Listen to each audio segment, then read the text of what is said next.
Hello, this is Big Al with EPRO Safety Solutions, and welcome to another edition of Inside the E, Episode 5, where today we're going to break down the difference between general training versus familiarization training.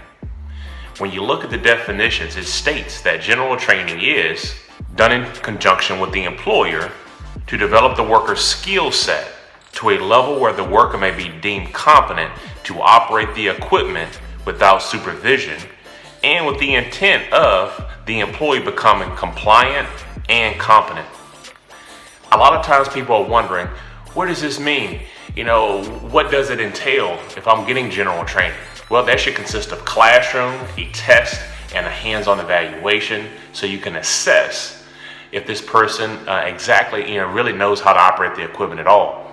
A lot of times we're asked, who can give the general training? This is usually someone that is qualified, someone that's familiar with the equipment that they're going to be training on, and has the ability to be able to give the information in an effective way so the employees can receive it and be able to go back out into the field and perform their tasks in a safe manner.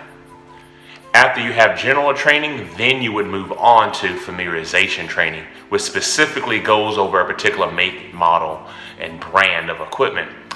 Now let's define familiarization training.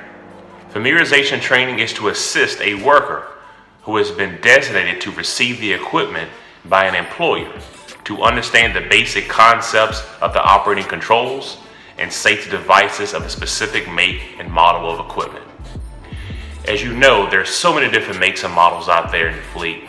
And so when you go out there, you want to make sure that you're familiarized with the equipment prior to getting on it. Especially when you're thinking about aerial lifts, you're going up in the air, you want to make sure that you're putting yourself in a safe position as possible. And that could go on to earth moving equipment, forklift, and so on. Who can provide the familiarization training? This is usually someone that is a qualified operator themselves, whether it is the person delivering the equipment, whether it is the person that is selling you the equipment, a sales rep, or even a field mechanic. Either of them can provide this familiarization training. Also, you can also take the time to familiarize yourself by taking the time to read over the manual, identifying the safety procedures for this equipment, where the safety manuals are actually located at, and any nuances to this equipment that maybe you weren't familiar with prior to getting on the equipment.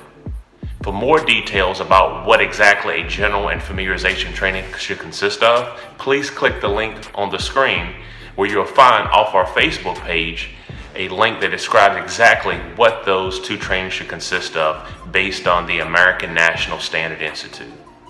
Until next time, be safe, and as always, subscribe if you haven't done so, and please hit us up if you have any questions or concerns.